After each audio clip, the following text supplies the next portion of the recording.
Hello viewers, আজ আলোচনা করব মডেল অ্যাক্টিভিটি টাস্ক দ্বিতীয় শ্রেণীর।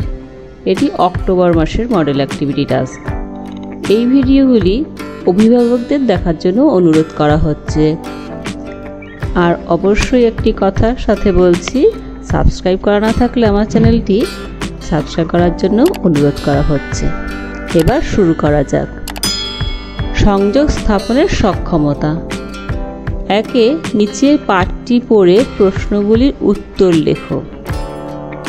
অশ্বত্থ গাছে পেঁচার ডাক, উচ্ছের ক্ষেত থেকে ঝিল্লি ওই ঝিঝি করছে, দরজার পাল্লাটা বাতাসে ধরাস ধরাস করে পড়ছে, বন্ধ করে দাও।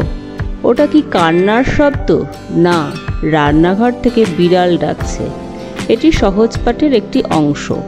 এখানে 4টি প্রশ্ন দেওয়া আছে, প্রত্যেকটি প্রশ্ন 1 নাম্বার করে। কয়ে আছে উচ্ছের ক্ষেত থেকে কিসের শব্দ আসছে। উচ্ছের ক্ষেত থেকে কিসের শব্দ আসছে? আমরা এই উপরের এই লাইনটা পড়লেই বুঝতে পারছি উচ্ছের ক্ষেত থেকে ঝিল্লি ওই ঝিঝি করছে। তাহলে উত্তরটা কি লিখব? উচ্ছের ক্ষেত থেকে ঝিল্লির ঝিঝি শব্দ আসছে। পরের প্রশ্ন খ, দরজার পাল্লাটা কেন ধরাস ধরাস করে পড়ছে? দরজার পাল্লাটা বাতাসে ধরাস ধরাস করে পড়ছে। পরের প্রশ্ন, বিড়ালটা কোথা থেকে ডাকছে? বিড়ালটা কোথা থেকে ডাকছে? বিড়ালটা রান্নাঘর থেকে ডাকছে। এরপরে আছে এখানে কি কি পশু, পাখি ও পতঙ্গের উল্লেখ করা হয়েছে। কি কি পশু? পশু বলতে এখানে উল্লেখ করা হয়েছে বিড়াল। পাখি হচ্ছে অশ্বত্থ গাছে পেঁচার ডাক, তাহলে পাখি হচ্ছে পেঁচা। আর পতঙ্গ হচ্ছে ঝিল্লি। তাহলে এখানে বিড়াল, পেঁচা ও ঝিল্লির কথা উল্লেখ করা যায়। প্রশ্ন অনুযায়ী উত্তর। এবার 2-এ fill in the blanks with correct words. এখানে শূন্যস্থান পূরণ করতে বলা হয়েছে। ব্র্যাকেটে 2টো করে অপশন দেওয়া আছে, সেটা দিয়ে শূন্যস্থানগুলো পূরণ করতে হবে। 3টে আছে, প্রত্যেকটাতে 1 নাম্বার করে। একে আছে দেয়ার অথবা there are many clouds in the sky. এখানে কিন্তু 2টো দেয়ার আছে, একটা THERE আর একটা THEIR। 2টো দেয়ারের মানে আলাদা। প্রথম দেয়ারটা হচ্ছে কোনো স্থান বলতে বোঝানো হয়, আর পরের দেয়ারটার অর্থ হচ্ছে তাহাদের। তাহলে এখানে many clouds in the sky, আকাশে অনেক মেঘ আছে। এখানে একটা স্থানের কথা উল্লেখ করা হয়েছে, জায়গা। তাই এখানে হবে THERE, there. There are many clouds in the sky, মানে আকাশে অনেক মেঘ আছে। তারপরেরটা 2 নম্বর, দি ড্যাশ সান অথবা সন রাইজেস ইন দ্য ইস্ট। সান মানে সূর্য, সন মানে পুত্র। এখানে হচ্ছে রাইজেস ইন দ্য ইস্ট, পূর্ব দিকে ওঠে। পূর্ব দিকে কি ওঠে? সূর্য ওঠে। তাহলে এখানে হবে the sun rises in the east. পরেরটা the floor is still dash wet. Wet, এখানেও 2টো ওয়েট আছে। প্রথম ওয়েট WAIT, ওয়েট মানে অপেক্ষা করা।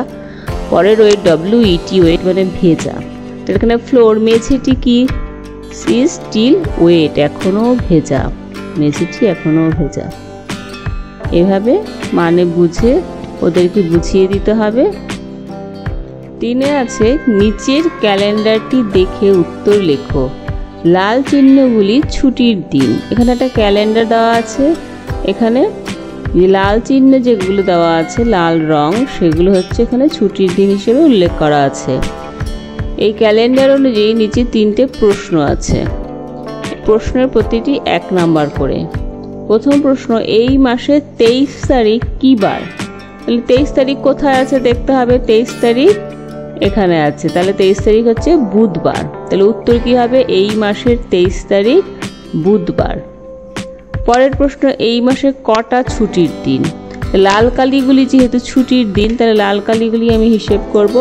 মোট দেখো ওখানে 4টে রবিবার, আর এদিকে 23 আর 26 2টো লাল কালি আছে, মানে মোট হলো এই মাসে 6টি ছুটির দিন। তারপরে গ, এটা কি মাস হতে পারে? এখানে কিন্তু একটা ব্যাপার আছে, এটা কি মাস হতে পারে। এখানে দেখা যাচ্ছে 23 আর 26 2 দিন ছুটি, আমরা সাধারণত জানুয়ারি মাসেই 23শে জানুয়ারি 26শে জানুয়ারি ছুটি হয়, কিন্তু এখানে একটা সমস্যা আছে, এখানে কিন্তু পুরো মাসটা 30 দিনে দেওয়া আছে। এটা যদি 31 দিনে দেওয়া থাকতো তাহলে আমরা জানুয়ারি মাস লিখতে পারতাম, কিন্তু যেহেতু এটা 30 দিনে, তাই এটা কিন্তু জানুয়ারি মাস লিখলে আর হবে না। তাহলে 30 দিনে কি কি মাস আছে, সেই মাসগুলোর যে কোনো একটা মাস হতে পারে। তাহলে 30 দিন যেই মাসগুলো আছে সেই মাসগুলো যে কোনো একটা হতে পারে, যেমন এটা এপ্রিল হতে পারে, জুন হতে পারে, সেপ্টেম্বর বা নভেম্বর মাস হতে পারে। এবার দ্বিতীয় পৃষ্ঠা। কারোর কোনো অসুবিধা থাকলে কমেন্ট বক্সে কমেন্ট করবে, আমি যথাসাধ্য উত্তর দেওয়ার চেষ্টা করব। প্রথম প্রশ্ন 1 নম্বরে, যুক্ত ব্যঞ্জন ব্যবহার করে একই অর্থ বিশিষ্ট শব্দ লেখো।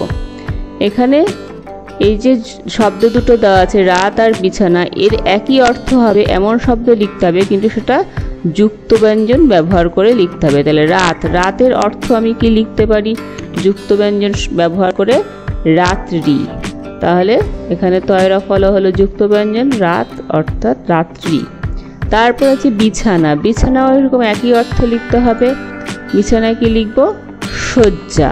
তাহলে এটাও যুক্ত ব্যঞ্জন ব্যবহার করা হলো, এখানে 1 নাম্বার করে, দুটো 2 নাম্বার। এবার 2-এ, যুক্ত ব্যঞ্জন ব্যবহার করে শব্দ তৈরি করো। এখানে মাঝখানে ছ দেওয়া আছে, বাকিগুলো নিজেদের বসিয়ে শব্দ তৈরি করতে হবে। প্রথমে লিখলাম লাঞ্ছনা, আর এপাশে বাঞ্ছনা, এই যে দুটো শব্দ তৈরি করা হলো। এরপরে 3-এ আছে match the animals with their body parts. এখানে একদিকে অ্যানিম্যালসের নাম দেওয়া আছে আর একদিকে বডি পার্টস দেওয়া আছে। কোন অ্যানিম্যালের সাথে কোন বডি পার্টস মিল হবে, ম্যাচ হবে, সেই অনুযায়ী আমাদের দাগ দিয়ে মেলাতে হবে। প্রথমে আছে ক্যামেল, ক্যামেল মানে উট। উটের এখানে কি হয়, এখানে স্ট্রাইপস আছে, হাম্প আছে, মেন আছে। তাহলে ক্যামেলে হচ্ছে হাম্প, হাম্প মানে কুচ। উটের পিঠে যেটা বড় কুচ থাকে সেটা হচ্ছে হাম্প, ওটা ক্যামেলের সাথে হাম্প মিলল। তারপরে লায়ন, লায়নের সিংহের থাকে কেশর, কেশর হচ্ছে মেন, লায়ন হচ্ছে মেন, কেশর। আর জেব্রা, জেব্রার গায়ে স্ট্রাইপস থাকে সাদা কালো, জেব্রার সাথে মিলল হচ্ছে স্ট্রাইপস। এরপরে 4-এ ফাঁকা ঘরে একটা যে গ্রেটার দ্যান চিহ্ন বা লেস দ্যান চিহ্ন বসাও, অর্থাৎ বড় এবং ছোট চিহ্ন বসাতে হবে। কয়ে আছে, এদিকে আছে 12 যোগ 7 আর ওপাশে আছে 20 বিয়োগ 7। 12 যোগ 7 করলে কত হয় দেখতে হবে, 12 যোগ 7 করলে হয় 19, আর 20 থেকে 7 বিয়োগ করলে হবে 13। তাহলে 19 13 থেকে বড়, তাহলে আমি এখানে মাঝে লিখব গ্রেটার দ্যান চিহ্নটা, অর্থাৎ 19 আর 13 থেকে বড়। তারপরে হচ্ছে খয়ে 3 গুণ 9 আর ওপাশে আছে 20 যোগ 9। 3 গুণ 9 কত হয়, 3 নং 27, আর ওপাশে 20 যোগ 9 করলে হয় 29। তাহলে 27 বড় না 29 বড়, তাহলে 27 ছোট, তাহলে এখানে লেস দ্যান চিহ্ন হবে। আমি এগুলো করে দিলাম না, বাচ্চাদেরকে একটু বুঝিয়ে দিতে হবে, ওরা যাতে নিজেরা করে, সেজন্য পাশে আর করে দিলাম না, এটা বুঝিয়ে দিতে হবে। এরপরে গয়ে আছে 18 ভাগ 3, তারপরে আছে ওপাশে 2 গুণ 2। তাহলে 18 ভাগ 3-এ কত হয়, 3 6 18, 6, আর দিকে 2 গুণ 2 করলে হচ্ছে 4, তাহলে 6 গ্রেটার দ্যান 4, তাহলে মাঝের চিহ্ন হবে গ্রেটার দ্যান চিহ্ন। এবার সমস্যা সমাধানের সক্ষমতা। 1-এ আছে নিচের শব্দগুলির একই অর্থের যুক্ত ব্যঞ্জন ব্যবহার করার শব্দ লেখো ও সেগুলি দিয়ে বাক্য রচনা করো। এখানে ঠেলাঠেলি, এই যে শব্দটা আছে, এর একই অর্থের যুক্ত ব্যঞ্জন ব্যবহার করার শব্দ লিখতে হবে এবং সেটি দিয়ে বাক্য রচনা করতে হবে। ঠেলাঠেলি যুক্ত ব্যঞ্জন ব্যবহার করা একটা শব্দ কি লিখতে পারি, ঠেলাঠেলির অর্থ ধাক্কাধাক্কি, লিখলাম ধাক্কাধাক্কি।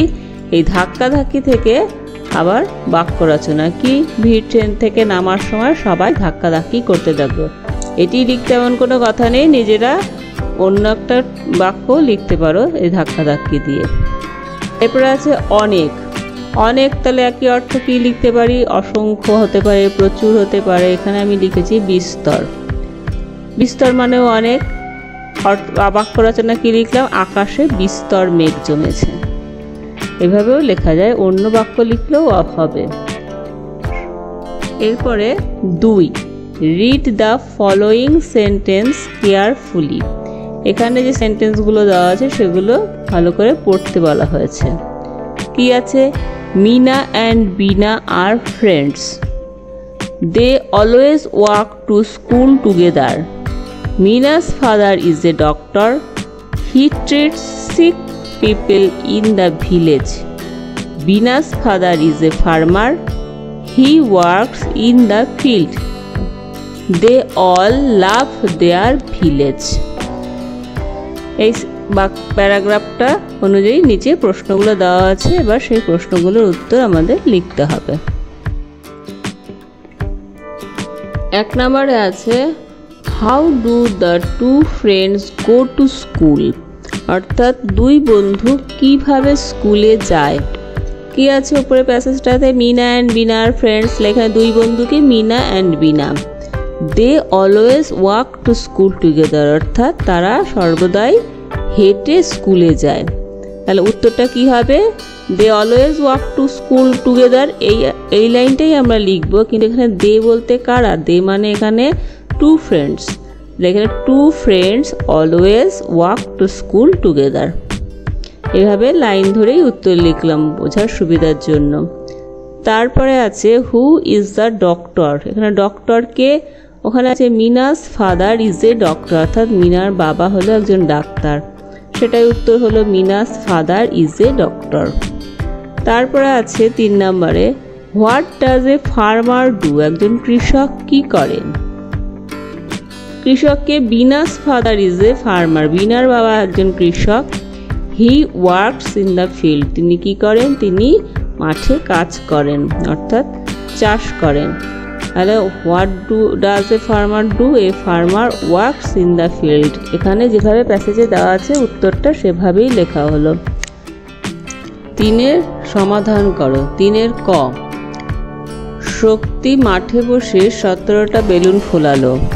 তারপর সে 3টে করে বেলুন নিয়ে একটা বেলুনের গুচ্ছ তৈরি করলো। হিসেব করে বলো শক্তি কটা বেলুনের গুচ্ছ তৈরি করতে পারলো আর কটা পড়ে থাকলো। তাহলে এই অঙ্কটা কি বলেছে? মোট বেলুন 17টা। সে 17টা বেলুন ফোলানোর পরে একটা গুচ্ছে 3টে করে বেলুন নিল। তাহলে এভাবে সে কটা বেলুনের গুচ্ছ তৈরি করতে পারলো আর কটা পড়ে থাকলো। এই অঙ্কটা এভাবে করা আছে, দেখো মোট বেলুন 17টি, প্রতিটি গুচ্ছে বেলুন আছে 3টি। তাহলে কটা বেলুনের গুচ্ছ তৈরি হবে? ভাগ করতে হবে। 3 দিয়ে 17কে ভাগ করা হলো, 3 5 15, 2 অবশিষ্ট থাকলো। তাহলে শক্তি 5টি বেলুনের গুচ্ছ তৈরি করতে পারলো আর 2টি পড়ে থাকলো। এবার খয়ে আছে আজ ক্লাসে মোট 24 জন ছাত্রছাত্রী উপস্থিত। মাঠে নিয়ে শিক্ষক আমাদেরকে 4টে দলে ভাগ করে দাঁড়াতে বললেন। প্রতিটি দলে কতজন করে ছাত্রছাত্রী হলো? তাহলে মোট ছাত্রছাত্রী 24 জন। শিক্ষক মহাশয় কটা দলে ভাগ করলো? 4টি দলে ভাগ করলো। তাহলে একটা দলে কজন করে ছাত্রছাত্রী হলো? তাহলে 4টি করে ভাগ, তার মানে কি হবে? মোট ছাত্রছাত্রী 24 জন, 4টি দলে ভাগ করলে প্রতি দলে থাকবে 24 ভাগ 4 জন। হলো কত? 4 × 24, 6 জন। তাহলে প্রতিটি দলে 6 জন করে ছাত্রছাত্রী হলো। পরের অঙ্ক গ, আমার 6টি বন্ধু।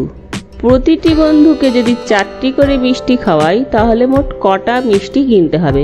এখানে কিন্তু মোট বলেনি, মোটটা বার করতে হবে। 6 জন বন্ধু, একজন বন্ধু 4টে করে মিষ্টি খাবে, তাহলে মোট কতগুলো মিষ্টি কিনতে হবে? কি করে করব? আমার বন্ধু 6 জন, প্রত্যেকে মিষ্টি খাবে 4টি, তাহলে মোট মিষ্টি লাগবে কি 4 4 করে, এরকম 6 জনের জন্য মোট মিষ্টি লাগবে 6 × 4 = 4 × 6 কত? 24টি। তাহলে মোট 24টি মিষ্টি কিনতে হবে। এবার পরের পেজ, মানসিক ও শারীরিক সমন্বয় সক্ষমতা। এখানে কি আছে? এই পেজে সাধারণত ছবি আঁকার বিষয়ই থাকে বেশি। একে আছে পশুটি কে। পশুটির একটা ছবি আঁকো এবং তার সম্বন্ধে 3টি বাক্য লেখো। এখানে বক্সের মধ্যে কতগুলো শব্দ দেওয়া আছে। এটা হচ্ছে একটা পশুর কতগুলো বৈশিষ্ট্য দেওয়া আছে। যেমন মাংসাশী, স্তন্যপায়ী, চতুষ্পদ, ডোরা দাগ। কি হতে পারে? মাংসাশী মানে সে মাংস খায়, স্তন্যপায়ী মানে বাচ্চা মায়ের দুধ পান করে, চতুষ্পদ মানে হচ্ছে 4টি পা আছে, ডোরা দাগ, ডোরা দাগ থাকে তাহলে 4টি পা ডোরা দাগ। আর মাংসাশী প্রাণী সাধারণত কি হয়? আমাদের কার কথা মনে আসে? বাঘ। তাহলে লিখলাম পশুটি হলো বাঘ। এবার এই বাঘ সম্পর্কে 3টি বাক্য লিখতে হবে আর বাঘের একটা ছবি আঁকতে হবে। এখানে একটা ছবি দেওয়া আছে, তোমরা নিজেরা দেখে সুন্দর করে ছবিটা আঁকবে। বাঘ হলো মাংসাশী হিংস্র প্রাণী। মাংসাশী প্রাণী দেওয়া আছে আর বাঘ হলো মাংসাশী হিংস্র প্রাণী, একটা বাক্য হলো। আর বাঘের 4টি পা, একটি লেজ আছে, এটা হচ্ছে 2টি বাক্য হলো। বাঘের গায়ে হলুদ কালো ডোরা দাগ আছে, এটা একটা বাঘের বৈশিষ্ট্য। এইভাবে 3টি বাক্য লেখা হলো। তোমরা অন্য বাক্যও লিখতে পারো, ঠিক আছে। 2 আছে read the sentences and feel in the table. এখানে 3টি সেন্টেন্স দেওয়া আছে, একটা টেবিল দেওয়া আছে। এক পাশে আছে টুডে আর এক পাশে আছে ইয়েস্টারডে। টুডে মানে প্রেজেন্ট টেন্স যেটা আছে সেটা হবে, আর ইয়েস্টারডে মানে পাস্ট টেন্সে যেগুলো আছে সেগুলো হবে। তাহলে একে আছে আই অ্যাম অ্যান ইন্ডিয়ান, আমি একজন ভারতীয়, তো এটা টুডেতে হবে। এটা প্রেজেন্ট টেন্সে আছে, আই অ্যাম অ্যান ইন্ডিয়ান। তারপরে আছে 2 you went to the zoo. তাহলে you went to the zoo, তুমি জুতে গিয়েছিলে, তুমি চিড়িয়াখানা গিয়েছিলে। ওয়েন্ট মানে গিয়েছিলে, সেটা ইয়েস্টারডে গতকাল মানে আগে ঘটে গেছে। আর she bought a new pen, সে একটি নতুন পেন কিনেছিল, এটাও আগের ঘটনা বোঝাচ্ছে, এটাও পাস্ট টেন্স। এই দুটোই হচ্ছে ইয়েস্টারডে ঘরে হবে। You went to the zoo, she bought a new pen. এবার 3 আছে, দেখো কোন সময় তুমি কি করো তা বিভিন্ন ঘড়ির ছবি এঁকে দেখাও। এখানে কতগুলো ঘড়ির ছবি আঁকতে হবে, আছে নাম্বার হচ্ছে 3। তুমি কোন সময় কি করো সেই সময় অনুযায়ী ঘড়ির ছবিগুলো আঁকতে হবে।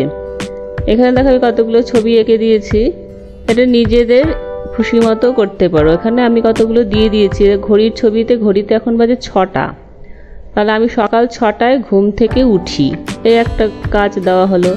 তারপরে ঘড়িতে বাজে 7টা, আমি সকাল 7টায় পড়তে বসি। তারপরের ঘড়িতে বাজে দুপুর 12টা বাজে, এখানে লিখলাম আমি দুপুর 12টায় ভাত খাই। তারপরে এইভাবে আরও ঘড়ি আঁকতে পারি। 4টে সামনে লিখলাম বিকেল 4টে খেলতে যাই। তারপরে 10টা, পরের ঘড়িতে বাজে 10টা, তাহলে আমি রাত 10টায় ঘুমোতে যাই। এইভাবে তোমরা নিজেদের ইচ্ছে মতো সময় অনুযায়ী যেই কাজ করো সেই অনুযায়ী ঘড়ি এঁকে পাশে লিখে দেবে।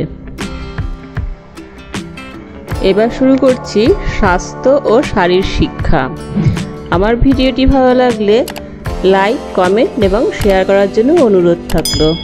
আর বিশেষভাবে অনুরোধ থাকলো সাবস্ক্রাইব করার জন্য এবং বেল আইকনটি প্রেস করে রাখার জন্য, যাতে পরবর্তী ভিডিওটি সবার আগে পৌঁছে যেতে পারে। এবার তাহলে শুরু করা যাক মূল্যবোধের শিক্ষা এবং সাধারণ সর্দি ও ইনফ্লুয়েঞ্জা। একে আছে খ্যাতনামা খেলোয়াড়দের ছবির সঙ্গে নাম মেলাও। এখানে কতগুলো ছবি দেওয়া আছে, খেলোয়াড়দের ছবি এবং তাদের নাম দেওয়া আছে। কোন খেলোয়াড়ের কি নাম সেটা ঠিক তার নিচে নিচে লিখতে হবে।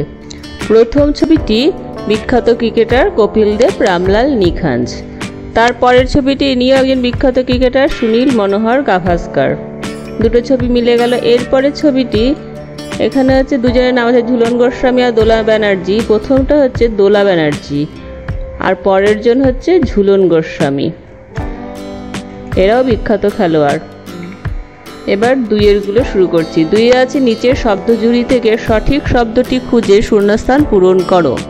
এখানে নিচে একদম নিচের বক্সে দেখো কতগুলো শব্দ দেওয়া আছে। সহজ, চর্চা, এড়িয়ে, রুমাল, কাশি, হাঁচবে, এই শব্দগুলো দিয়ে উপরের শূন্যস্থানগুলো পূরণ করতে হবে।